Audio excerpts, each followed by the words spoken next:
Na primeira carta de João, 1 João, no capítulo 2, agora nós daremos a continuidade do verso 3 até o verso de número 11. 1 João, capítulo 2, do verso 3 ao 11, que diz assim a palavra de Deus: Ora, sabemos que o temos conhecido por isto, se guardamos os seus mandamentos. Aquele que diz, eu o conheço, e não guarda os seus mandamentos, é mentiroso, e nele não está a verdade. Aquele, entretanto, que guarda a sua palavra, nele verdadeiramente tem sido aperfeiçoado o amor de Deus. Nisto sabemos que estamos nele. Aquele que diz que permanece nele, esse deve também andar assim como ele andou. Amados, não vos escrevo mandamento novo, senão mandamento antigo, o qual desde o princípio tivestes. Esse mandamento antigo é a palavra que ouvistes. Todavia vos escrevo um novo mandamento. Aquilo que é verdadeiro nele e em vós, porque as trevas se vão dissipando e a verdadeira luz já brilha. Aquele que diz estar na luz e odeia o seu irmão, até agora está nas trevas. Aquele que ama o seu irmão permanece na luz e nele não há nenhum tropeço. Aquele, porém, que odeia o seu irmão está nas trevas e anda nas trevas e não sabe para onde vai, porque as trevas lhe cegaram os olhos. Vamos orar mais uma vez. Santo Deus, te bendizemos e agradecemos pela bondade do Senhor e lhe pedimos, ó Deus, que continue falando aos nossos corações, que a palavra que saia da minha boca não seja a minha, e sim a do Senhor, e que essa palavra faça morada nos corações daqueles que aqui estão, daqueles que assistirão via internet, e que o Senhor seja o nosso Senhor hoje e por todo sempre, em nome de Jesus. Amém. Amados irmãos, só dando uma recapitulada rápida, que já tem um mês que a gente não expõe essa carta. João ele vai trazer em primeiro momento, no capítulo 1, ele vai falar que Jesus é o verbo da vida, que Jesus é aquele que permeia todo o entendimento do ser humano e é o alvo de toda a criação, e ele é por meio dele, é para ele, enfim. Jesus é o verbo da vida e a comunhão com Deus. Depois, ele no verso 5 do capítulo 1, ele vai mostrar que Deus é essa luz inacessível, essa luz maravilhosa, essa luz que não há trevas nenhuma. Então ele mostra Deus como todo poderoso, como o Senhor dos senhores, como Ele o é. Depois ele vira a chave mostrando para nós, aqueles que são chamados de cristãos. E ali ele dá alguns traços do cristão não verdadeiro, do cristão falso, aquele cristão que quer enganar os outros, aquele cristão que quer enganar a si mesmo e aquele cristão que acha que engana a Deus. Então, João ele vai traçar esse caminho. Então ele apresenta no capítulo 2, já Jesus como aquele que resolve os problemas destes pecadores que tentam enganar os outros, enganar a si mesmo e enganar o próprio Deus. E ele apresenta Jesus como o advogado fiel, aquele que não só nos defende, aquele não só que intercede por nós, mas aquele que paga as custas do nosso processo, aquele que paga o próprio processo, ele paga a nossa dívida, ele intercede com o próprio corpo, com a própria vida por mim e por você. E no verso 2 vai dizer que ele é a propiciação pelo nosso pecado, não só os nossos, mas pelo pecado do mundo inteiro. E nós entendemos naquela ocasião que pecado do mundo inteiro seria daqueles que são chamados, aqueles que são chamados para serem filhos do Senhor, que se convertem, aqueles que se colocam em disponibilidade para com Deus, caminhando nos caminhos do Senhor. E João, na sua sapiência divina, na sua inspiração, porque foi Deus que inspirou toda a palavra, ele começa a falar agora sobre as marcas de um verdadeiro cristão. Olha que interessante, ele apresenta Cristo, ele apresenta Deus, ele nos apresenta a nós mesmos, porque nós já sabemos quem somos, E agora ele fala, esse advogado fiel, ele morreu para estes que têm marcas, algumas marcas sobre a verdade. Então, as marcas desse verdadeiro cristão. E talvez você esteja confuso agora, já de início, perguntando, mas quais são os critérios para avaliarmos um indivíduo? Quais são os critérios para sabermos se uma pessoa é verdadeiramente cristã ou não? Num universo tão diversificado, de tantas igrejas, no universo de tantas variedades de doutrinas, de práticas, no universo que é difícil distinguir entre o verdadeiro e o falso, como fazer esse checklist? Como podemos saber que uma pessoa é verdadeiramente convertida? Às vezes, conselhos, não digo aqui, mas às vezes conselhos de igreja são criticados porque recebem pessoas rápidas na igreja. Nossa, mas a pessoa está aqui, não tem nem um ano, já foi recebido. Quem é que sabe se uma pessoa é verdadeiramente cristã ou não? Quem é que sabe? Quem é que pode averiguar? Quem é que pode prescrutar o coração? Seriam perguntas que deveríamos fazer para nós mesmos, antes de pensarmos nos outros. A questão é, poderíamos responder essa série de perguntas, que só podemos conhecer um cristão verdadeiro, verificando a sua vida, observando, olhando para a vida dele. Mas qual é a base de comparação? Olhar para a vida dos outros é muito fácil, e nós somos mestres nisso. Nós damos conta de olhar para a vida da pessoa e traçar um perfil da pessoa. Mas você está comparando essa pessoa para saber se ela é verdadeiramente crente com quem? A resposta é uma só. O padrão de qualidade para saber se uma pessoa é verdadeiramente cristã ou não é o Senhor Jesus. Este é o padrão, esse é o checklist. O cristão precisa andar como Cristo andou. O cristão precisa amar como Cristo amou. O cristão ele precisa ter uma vida que Cristo doou para ele naquela cruz. É de se pensar. Reverendo Augusto Nicodemos, quando ele fala nesse texto, ele prega nesse texto, ele destaca que essa vida, como Jesus fez, como Jesus andou, ela não significa uma perfeição aqui nessa terra, uma perfeição absoluta. E o presbítero Rafael falou isso aqui agora, quando orava por contrição, sabendo que somos pecadores. Mas isso não quer dizer que não devemos procurar essa perfeição. Isso não deve influenciar o nosso coração dizendo, já que eu não consigo deixar de pecar, logo vou facilitar o meu coração. Eu vou ficar pecando, porque depois Deus vai me salvar mesmo. Mas não é isso. A nossa vida ela é uma luta diária, é um correr diário para alcançar aquilo que Deus tem trazido para os nossos corações. Meus amados irmãos, João Calvino também, quando comenta sobre isto, ele diz que aos que lutam de acordo com a capacidade da fraqueza humana para formar a sua vida na obediência de Deus. Ou seja, qual é a nossa luta? Diária? De acordo com a nossa capacidade. Como é a nossa capacidade? Fraca, pequena. Mas para que nós lutamos? Para formar em nossas vidas, formar em nosso caráter a obediência de Deus. E é por isso que nós vamos falar nessa noite. Nós vamos pensar um pouco nessa noite sobre algumas marcas de um verdadeiro cristão.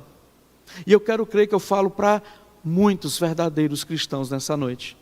Eu falo para muitos que já foram alcançados pela graça de Jesus e verdadeiramente foram forjados pelo sangue de Cristo. Foram forjados pela cruz de Cristo. Mas vamos ao texto. Quais são as marcas do verdadeiro cristão? A primeira está aí do verso 3 até o verso 6, que é a obediência. Quer saber se um caboclo é verdadeiramente cristão? Veja se ele é obediente a Deus. Porque a obediência a Deus é a evidência do verdadeiro conhecimento de Deus. O verso 3 até o verso 6 vai dizer, ora, sabemos que temos o conhecido, por isso, se guardamos os seus mandamentos, aquele que diz, eu conheço e não guardo os seus mandamentos, é mentiroso e nele não está a verdade. Aquele, entretanto, que guarda a sua palavra, nele verdadeiramente tem sido aperfeiçoado o amor de Deus. Nisto sabemos que estamos nele. Aquele que diz que permanece nele, esse deve também andar assim como ele andou. Obediência. Quer ser crente? Aprenda a obedecer. Olhe para Cristo e diga: eu quero obedecê-lo, Senhor. Eu não sei como, mas eu preciso aprender. Amados irmãos, conhecer a Deus e ter comunhão com Deus é a própria essência da vida eterna. Porque comunhão com Deus e conhecimento de Deus são dois lados da mesma moeda. Não tem como você dissociar isso. O texto diz isso. Se você diz que conhece, mas não vive, você é mentiroso. Mas Deus, Ele nos cria para Ele. E a nossa alma só encontrará repouso se nós descansarmos nele. Quem veio no módulo de aconselhamento que começou sexta e terminou ontem, e veio hoje na EBD, sentiu tudo aquilo que o reverendo Tiago trouxe para nós, sobre angústia, aflições. E o texto nos traz isso, que nós só descansaremos quando encontrarmos descanso no próprio Deus. Mas aí vem as perguntas, mas isso tem muitas variantes, e quando João escreve essa epístola, essa carta, naquele século havia muitas pessoas que falavam sobre conhecimento. Por exemplo, alguns gregos pensavam que conhecer a Deus era simplesmente por intermédio da razão. Ou seja, eles diziam que se julgavam superiores, aos cristãos, porque os cristãos só tinham fé.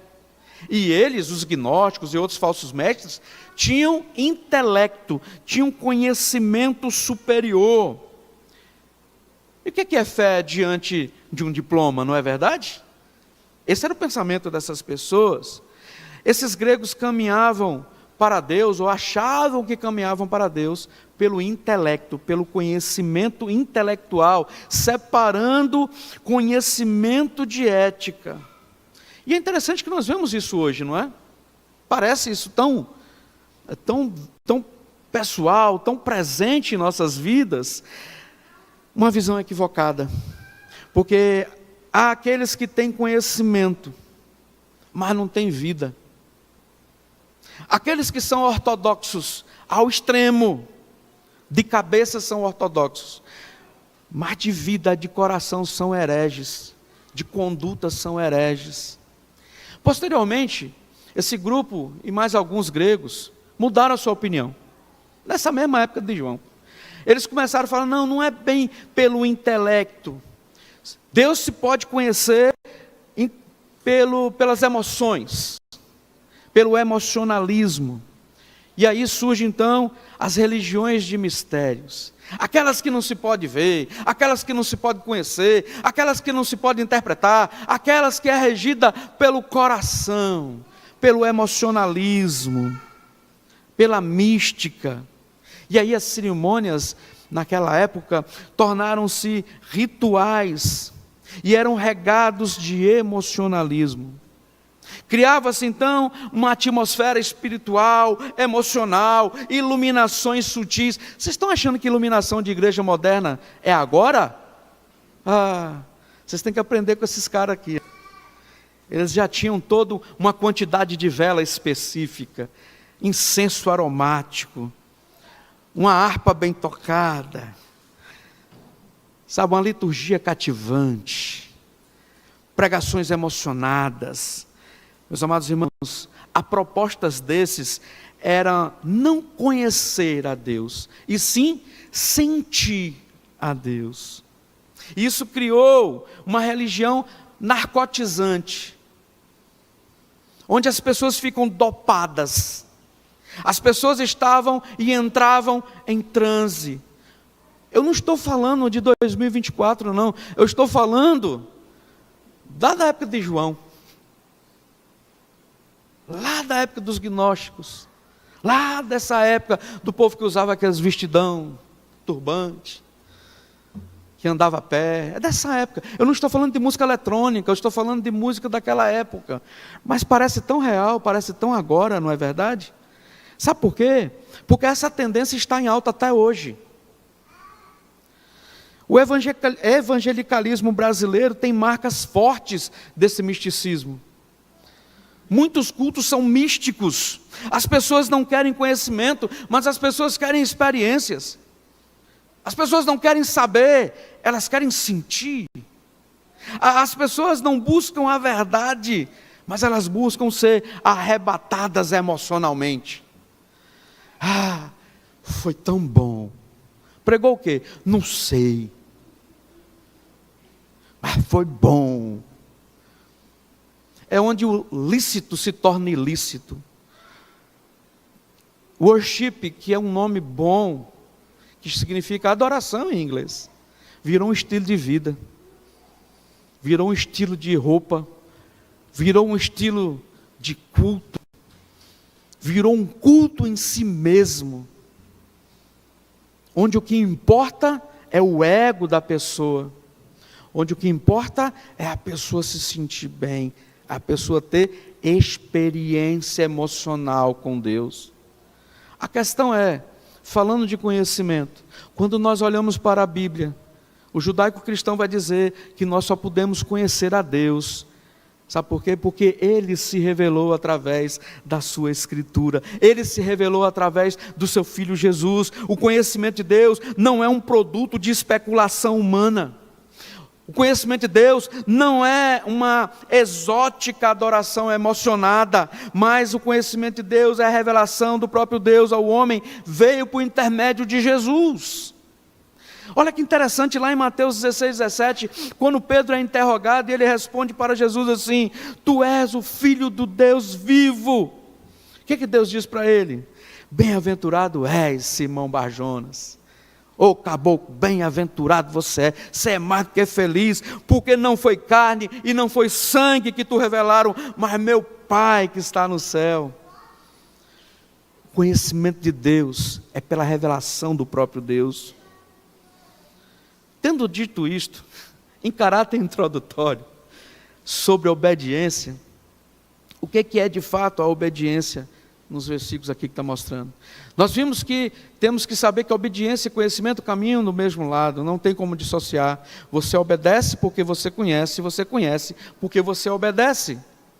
Por isso que não tem como dissociar isso. Porque a obediência é a prova do conhecimento de Deus.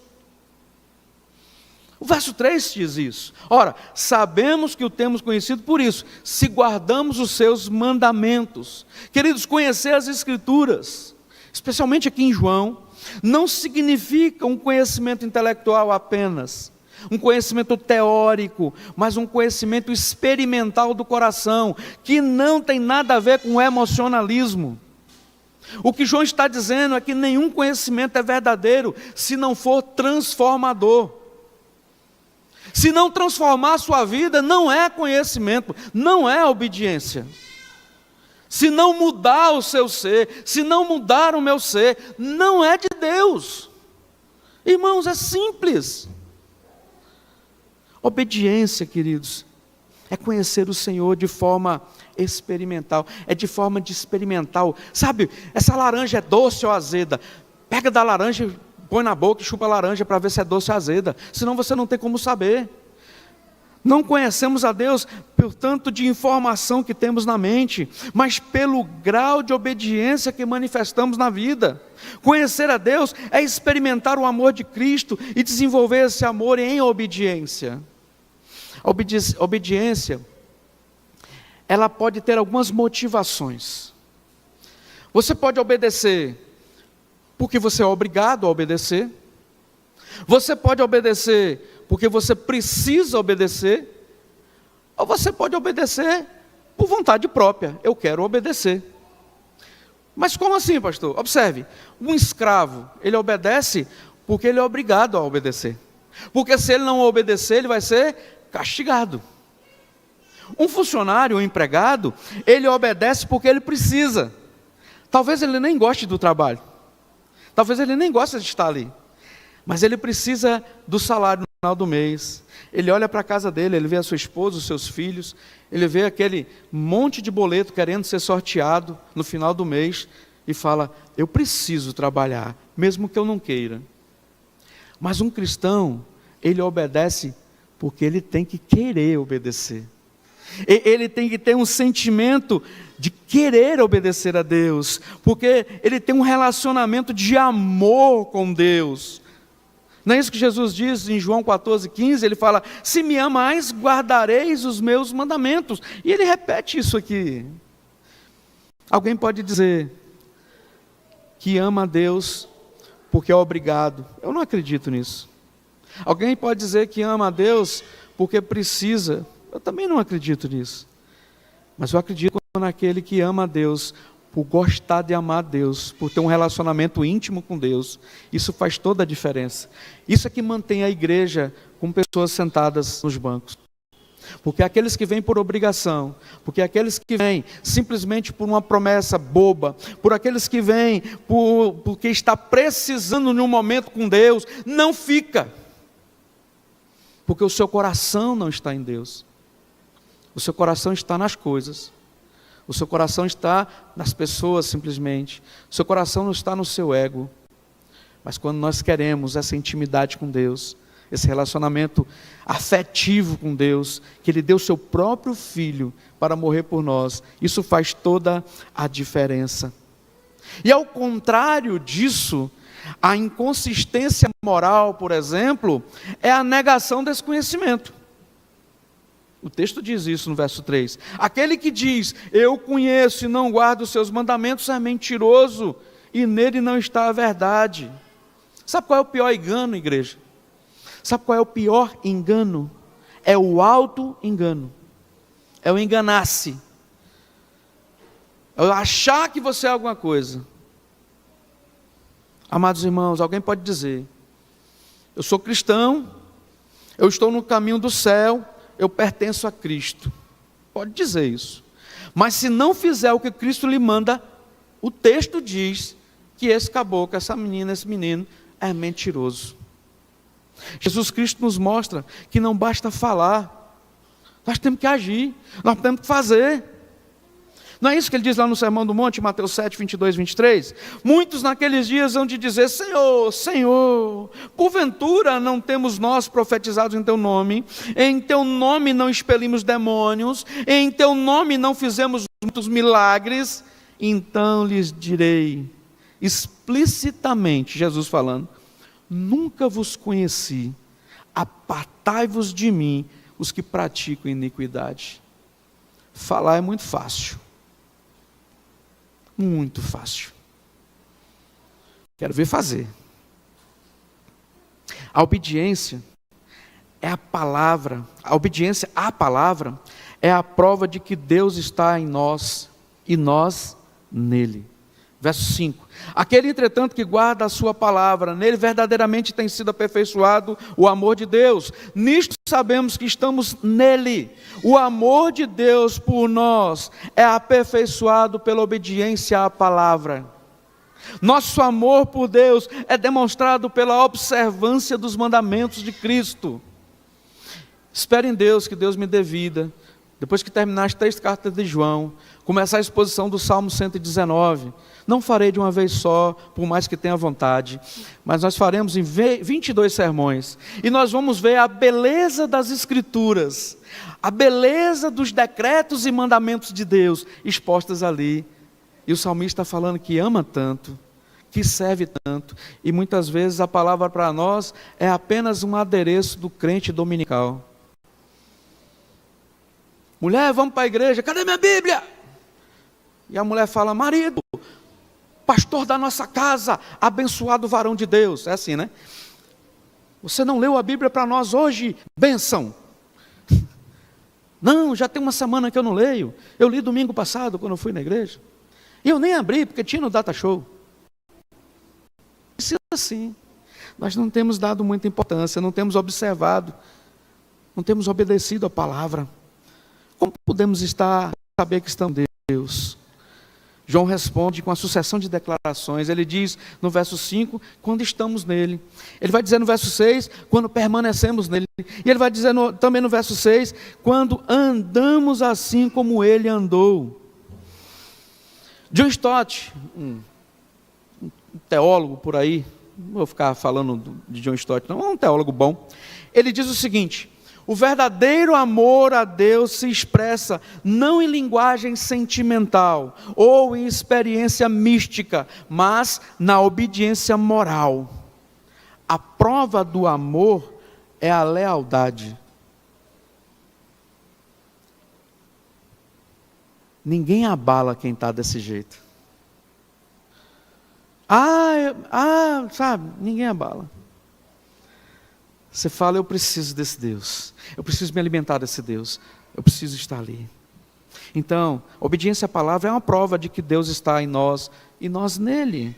A imitação de Cristo é a prova de que permanecemos nele, verso 6. Aquele que diz que permanece nele, e esse deve também andar assim como ele andou. Cristo não apenas é o nosso mestre, ele também é o nosso exemplo. Qualquer pessoa que diga que é cristão deve viver como Cristo viveu. Não basta conhecer os seus mandamentos, a sua palavra, precisamos também imitar a Jesus. Mas, pastor, dá uma palhinha aí, porque eu não lembro como Jesus andou. É difícil imitar esse Jesus aí? É muito difícil. Mas foi feito para a gente fazer. Então nós somos capazes. Observe, Jesus ele andou regido pela humildade. Jesus ele se esvaziou. Ele esvaziou a si mesmo. Ele andou em total submissão ao Pai. Jesus se entregou a si mesmo. Ele andou em toda parte fazendo bem e curando os oprimidos do diabo. Ele andou em amor. Jesus perdoou até mesmo os seus adversários mais cruentos, aqueles algozes, aqueles que pregaram ele na cruz, aqueles que furaram sua cabeça com a coroa de espinho, aqueles que cuspiram na sua cara, aqueles que furaram o seu lado, aqueles que escarneceram. Ele diz: Pai, perdoa-os, pois eles não sabem o que fazem. Está vendo como é que não é fácil? Obedecer a Deus é fazer isso. Mas nosso primeiro percalço, nós levantamos a nossa bandeira de guerra, nós empunhamos nosso bacamarte, nossas espadas afiadas, e partimos para a luta, partimos por tudo ou nada. Quem esse cara está pensando que é? Quem essa mulher está pensando que é? Você sabe com quem você está falando? Não foi assim que Jesus fez. Obediência a Cristo é uma obediência total, amando e andando, falando e perdoando, assim como ele fez. Mas tem uma outra marca do cristão verdadeiro. Primeira, obediência. A segunda, o amor. O amor é a evidência da verdadeira caminhada na luz. Verso 7 até o verso 11, nós vamos ler no decorrer da exposição, nos fala sobre isso. Observe que se a obediência é a prova moral que identifica o verdadeiro cristão, o amor é a prova social que essa pessoa é verdadeiramente cristã. Se a palavra não é inspirada para chegar nesse patamar, nada mais é. Se a obediência é a prova moral, assim o amor é a prova social do verdadeiro cristão. João então faz essa transição entre essas duas situações, da obediência aos mandamentos para o amor ao próximo. E nós vamos pensar um pouco nisso também. Porque o amor é um mandamento velho e novo ao mesmo tempo. Parece loucura, né? Não é velho, mas é novo. Parece que está falando de mim, né? Não é velho, mas é novo. É bem isso, né? Amados, ele diz, apóstolo lá no verso 7 ao verso 8. Amados, não vos escrevo mandamento novo, senão mandamento antigo, o qual desde o princípio tivestes. Esse mandamento antigo é a palavra que ouvistes. Todavia, eu vos escrevo um novo mandamento, aquilo que é verdadeiro nele e em vós, porque as trevas se vão dissipando e a verdadeira luz já brilha. O amor fraternal era uma parte integrante da mensagem original que chegava aos cristãos daquela época e também de nós hoje. O apóstolo não está inventando uma mensagem nova agora, de novo, assim como os falsos mestres fazem. Ele estava então invocando aquilo que já foi falado, aquilo que foi repetido por Jesus e deveria ser repetido por aqueles irmãos naquela circunstância. João mostra que o novo surge a partir do antigo, quando diz que o novo mandamento, na verdade, é antigo. O mandamento de amar o próximo, ele não é do Novo Testamento só. Lá em Levítico 19, verso 18, diz o seguinte: amarás o teu próximo como a ti mesmo. Jesus, ele replica isso nos evangelhos. Entretanto, ele também é esse novo mandamento replicado por Cristo. Só que Jesus, ele dá eu não gosto muito dessa palavra, ressignificância, mas eu não achei outra. Ele dá um sentido diferente, achei agora, um sentido diferente para esse amar o próximo. Ele, então, apresenta uma profundidade maior de amar o próximo. Como assim? O novo mandamento de Cristo nos desafia a amar como Ele amou. Observe que no Antigo Testamento não tinha esse parâmetro ainda em carne. Mas agora Jesus fala: ame como eu amei. Olha como Cristo eleva o padrão, a profundidade do Novo Testamento. Ou seja, o amor cristão não é simplesmente um sentimento, é uma ação. Não é talvez eu vou te amar, é uma obrigação, é uma ordem. Não tem como falar assim, eu não vou amar. O verso é muito claro, todo aquele, olha, verso, meu Deus, já passou aqui. 7, amados, não vos escrevo mandamento novo, tal. Todavia eu vos escrevo um novo mandamento, aquele que está nas trevas, porque a verdadeira luz já brilha. Ele muda a profundidade desse mandamento. Ele muda também a extensão desse mandamento. Jesus, ele dá um significado novo para o próximo. Nós falamos assim: eu vou amar quem o próximo? Meu parente, meu pai, minha mãe, meu filho. Está muito fácil. Vou amar minha esposa, vou amar meu esposo. O vizinho que me empresta sal, vou amar ele. É mais fácil. Vou amar o Eliseu, a Chile que faz coxinha boa. Muito fácil. Muito. Mas Jesus dá um novo significado para isso. O próximo que nós devemos amar é qualquer pessoa que precise da nossa compaixão, independentemente de raça, posição ou qualquer outra coisa. Devemos amar até mesmo os nossos inimigos. Jesus nos ensina isso. Em Cristo, o amor busca o pecador. Ou seja, Ele nos amou não por causa dos nossos méritos, mas além dos nossos deméritos. Amados irmãos, Jesus amou aqueles que os feriram, perdoou. Nosso amor deve ser como este, deve abranger todos, sem exceção.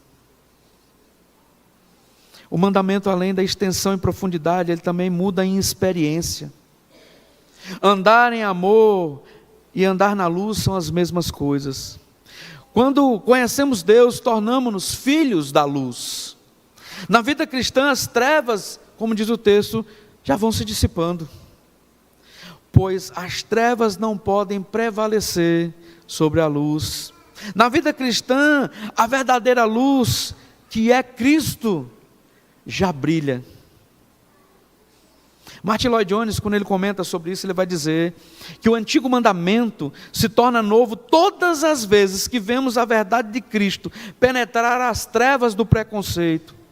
Os cristãos já foram libertados, desraigados desse mundo perverso e já começaram a saborear os poderes e os prazeres que estão por vir.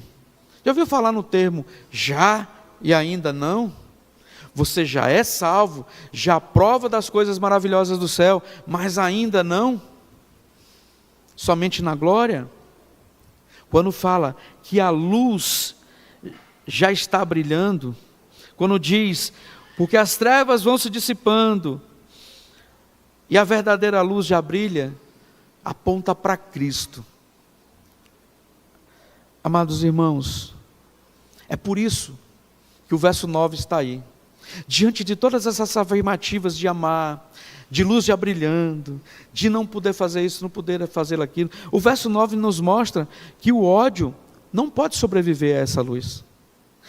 O verso 9 vai dizer assim: aquele que diz que está na luz e odeia seu irmão, até agora está nas trevas. O falso mestre ou falso cristão afirma que está na luz. Na verdade, queridos, ele é ainda a mesma pessoa. Ele é aquela pessoa que afirma ter comunhão com Deus, que conheceu a Deus, mas não vive com Deus. Ainda a luz de Cristo não brilha no seu coração. O verdadeiro cristão que conhece a Deus e anda na luz, obedece a Deus e ama o seu irmão. Verso 10 diz que o amor não produz tropeço para si e nem para os outros. E é fantástico que o texto diz assim: aquele que ama o seu irmão permanece na luz e nele não há nenhum tropeço. Observe como Deus começa a chamar a nossa atenção. Porque nós temos essa facilidade de dizer que amamos, mas também a mesma facilidade de dizer que odiamos. Hoje no podcast, eu terminei o podcast assim: curta, compartilhe, tipo blogueirinho, sabe? Vocês vão ver, eu vou postar essa semana o podcast com o Reverendo Tiago. E no final, o pastor Evandro já me chamou a atenção na hora, mas já estava gravado. Eu falei: manda para os seus parentes, para os seus amigos e para os seus inimigos. Virou, acabou, tchau. O pastor olhou para mim e falou assim: crente pode ter inimigo? Eu falei: já está gravado, só se eu cortar, fazer um pip no final lá, está tudo certo. Mas nós temos essa facilidade de dizer: eu amo tantos e odeio outros. Só que o texto diz que nós não podemos fazer isso, que nós seremos tropeço. E a palavra tropeço aqui no texto é uma metáfora bíblica para dizer de uma pedra saliente que faz tropeçar o outro. O uso dessa palavra mostra que a falta de amor produz escândalo, causa tropeço. Hernandes Dias Lopes vai dizer o seguinte: as trevas da animosidade tornam o caminho traiçoeiro, mas a luz de Cristo transforma as pedras de tropeço em calçadas. Tem uma história bem interessante, uma ilustração que eu acho que vai calhar bem. Um dia um homem estava andando numa escuridão, e de longe ele vê uma luz, um ponto de luz trêmulo e inconstante, para lá e para cá. E ele pensa: deve ser um bêbado, um doente, uma pessoa que não está muito bem caminhando nessa escuridão. E ao se aproximar mais dessa luz, ele depara-se com um homem segurando uma lanterna dessas de lâmpada de candeeiro, né, sei lá, de querosene, o que era, e uma bengala. Era um cego. E ele ficou intrigado e diz: como assim? Por que um cego andaria com uma lanterna? E ele então responde assim: eu carrego essa luz, não para que eu veja, mas para que os outros me vejam. Eu não posso fazer coisa alguma a respeito da minha cegueira, mas eu devo fazer algo para que ninguém tropece em mim, ou por causa de mim. A visão do cristão é essa. Estamos sendo pedras de tropeço ou pontes? As pessoas estão olhando para nós lá fora e falam assim: que vontade de ir para a segunda igreja. Para ser crente assim, ó. Igual o pastor Evandro, é lá. Ou estão dizendo assim: isso é crente? Que igreja que ele é? Para eu não passar na porta. Pedra de tropeço. O ódio, queridos, é um veneno que nos cega. E aqueles que se nutrem desse veneno não sabem o mal que está fazendo para si mesmo e para os outros. Olha o verso 11. Ele vai dizer: aquele, porém, que odeia o seu irmão, está nas trevas, e anda nas trevas, e não sabe para onde vai, porque as trevas lhe cegaram os olhos.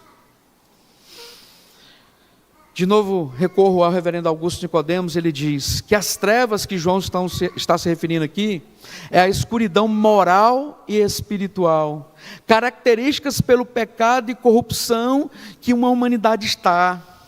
Nessa escuridão não brilha o verdadeiro conhecimento de Deus, que é o Senhor Jesus. Os incrédulos estão andando no escuro com relação às coisas espirituais e morais. Dessa forma, estão perdidos, sem rumo, cegos nesse mundo. O ódio afasta eu e você de Deus. E não somente de Deus, mas também do nosso próximo, aqueles que precisam da nossa compaixão. Quem se alimenta de ódio não tem paz. Quem se alimenta de ódio não tem alegria. Quem se alimenta de ódio não tem liberdade. Está amarrado pelo ódio que sente pelos outros. João ergue a sua voz para dizer que o ódio cega como as trevas nos cegam. O amor é diferente. Ele não é cego, o ódio sim. Uma pessoa amargurada, ela fica cega de ódio. Seu raciocínio fica obscurecido pelo seu ódio. Perde-se o equilíbrio, perde-se o discernimento, perde-se a direção, perde-se a alegria de viver, perde-se a alegria da salvação. Igreja amada, cuidado. A palavra nos admoesta a termos cuidado, a cuidarmos do nosso coração. Aqueles que estão em Cristo são novas criaturas. Eis que tudo se fez novo. É para frente que andamos. Jean-Claude Van Damme vai dizer que para trás nem para pegar impulso. Retroceder nunca, render-se jamais. É para frente que a gente anda. Precisamos caminhar desse jeito. Eu quero concluir pensando nesses dois elementos de uma marca do verdadeiro cristão, que é a obediência, sendo esta a evidência do verdadeiro conhecimento de Deus. Só recapitulando, não tem como obedecer sem conhecer, não tem como conhecer sem obedecer. O conhecimento, ele é íntimo com Deus, coração, e não mente e intelecto, e não simplesmente emocionalismo, mas conhecimento profundo do nosso Senhor. A segunda marca aqui no texto nos mostra que é o amor, como evidência da verdadeira caminhada na luz. Aquele amor que não sente ódio, aquele amor que perdoa, aquele amor que não se exaspera, aquele amor cristão, aquele amor diferente do amor do mundo. Não um amor simplesmente de troca, mas um amor verdadeiro. Algumas aplicações diante do que foi exposto, para nós sairmos daqui, para ver se pelo menos essa semana a gente faz isso. Porque nós temos uma facilidade também de esquecer. O que fazer então? Como proceder, pastor? Eu não consigo, eu tenho ódio. Eu tenho ódio, eu tenho raiva. Como é que eu faço? Pastor, eu não consigo conhecer Jesus. Eu não consigo parar diante de Deus e orar. Porque você tem ódio. Porque você não ama. Caminha junto. Então, como fazer? Oséias capítulo 6, verso 3, vai dizer: conheçamos e prossigamos em conhecer o Senhor. Conheça o seu dono. Eu fico intrigado. Não pode chamar de desenho, né? Aqueles negócios, anime, não é desenho. Para mim é desenho, mas é anime, não pode chamar de anime.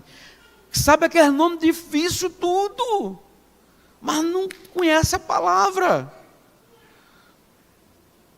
É intrigante ao meu coração. As pessoas conseguem gravar milhares de coisas, mas não conhecem a Deus, que é o seu dono. E se você é cristão, você vai passar a eternidade com uma pessoa que você não conhece? Uau, não vai. Não vai. Conheça e prossiga a conhecer o Senhor. Segunda aplicação: obedeçamos a Deus, não por obrigação, não por necessidade, e sim por amar a obedecer. Eu amo o domingo do Senhor, eu quero estar na casa dele, eu quero louvar o Senhor, eu quero abrir minha voz e quero cantar. Se o louvor não cantar, eu não vou ficar infeliz, porque eu quero cantar, eu quero louvar o meu Deus, eu quero levantar as minhas mãos, eu quero poder chorar diante de Deus, eu quero poder estar na presença do Senhor, eu quero poder ser alimentado com a palavra de Deus. Eu preciso cear, eu preciso da EBD, eu preciso quarta-feira estar na igreja, eu preciso orar. Mas o crente, de novo, domingo. Irmãos, que tristeza que me dá no coração. Obedeça a Deus porque você quer obedecer, porque Ele lhe salvou do inferno, porque para onde você ia era inferno, fogo, destruição sem se destruir, eternamente queimando. Mas Ele agiu de misericórdia, Ele pede que obedeça ao Senhor. Terceira aplicação: andemos, amemos, perdoemos assim como o nosso Senhor nos ensinou.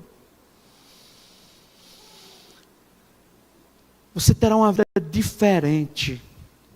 Aqui não é passo para a vitória. A Bíblia nos diz que se nós andarmos como o Senhor andou, nós só obedecemos o Senhor como Ele quer que nós o obedeçamos, amando como Ele nos ensinou a amar, a vida vai ficar mais leve. Sabe por quê? Porque o peso que está sobre nós vai sobre Cristo, e nós conseguimos andar. Quarta aplicação: se você está magoado ou magoada, eu não precisaria fazer esse macho e fêmea aqui, né? Mas eu vou estar fazendo, só não vou falar todos, mas o resto, né? Porque não precisa. Magoado, magoada, se você está ferido ou ferida com alguém, livre-se disso, livre-se desse sentimento, agora mesmo. Não importa se tem 100 anos, 50 anos que você está sentindo isso, livre-se disso, liberte-se disso. Abra o seu coração para perdoar, em nome de Jesus, porque Ele fez isso com você. Ele lhe perdoou, Ele tirou das trevas e botou na luz. Qual parte que você não está entendendo? Se você está magoado ou ferido, livre-se desse sentimento agora mesmo, pois este é o mandamento do Senhor, tanto o antigo quanto o novo, quanto o antigo. Ou seja, em toda a sua palavra Deus nos mostra isso. Quinta e última aplicação: saibamos para onde queremos ir. Então, uma conhecida minha, que às vezes a gente falava assim: fulana, vamos em tal lugar? Ela falava: vamos. Não vamos lá mais não, vamos em outro lugar. Vamos. Mas que tal a gente nem ir? Tá bom. E se a gente voltar e for? Tá. Qualquer prazer me alegra. A gente não sabe nem para onde quer ir. E diz alguém por aí, diz que para quem não sabe onde quer ir, qualquer lugar. A palavra de Deus diz que não. Nós não podemos ser cegados pelo ódio. Nós não podemos ser pedra de tropeço. Nós temos que saber para onde nós estamos caminhando. Nós estamos caminhando, pelo menos espero que todos aqui estejam, a passos firmes para o céu. E essa caminhada requer obediência, requer amor, sem o qual nós não vamos buscar e ter santificação. Vamos orar? Santo e amado Deus, te bendizemos e agradecemos pela bondade do Senhor, porque o Senhor tem nos favorecido todos esses dias. Pai Santo, que esses atributos maravilhosos, que essas marcas de um verdadeiro cristão, estejam estampadas em nossas vidas, para que nós, ó Deus, quando as pessoas olharem para nós, vejam a obediência ao Senhor, vejam o amor ao Senhor e o amor ao próximo, que nós sejamos não pedras de tropeço, mas sejamos aqueles que iluminam também os caminhos dos outros. Sejamos, ó Deus, pontes e não abismos e precipícios. Que o Senhor possa trabalhar em nosso coração, que o Senhor possa fazer-nos respirar mais aliviados com liberação de perdão. Ensina-nos, ó Deus, todos os dias. Incomode os nossos corações, para que nós possamos aprender do Senhor todos os dias. Fortaleça-nos, ó Pai, para vivermos essas verdades do Senhor, hoje e por todo sempre, em nome do Senhor Jesus. Amém e amém.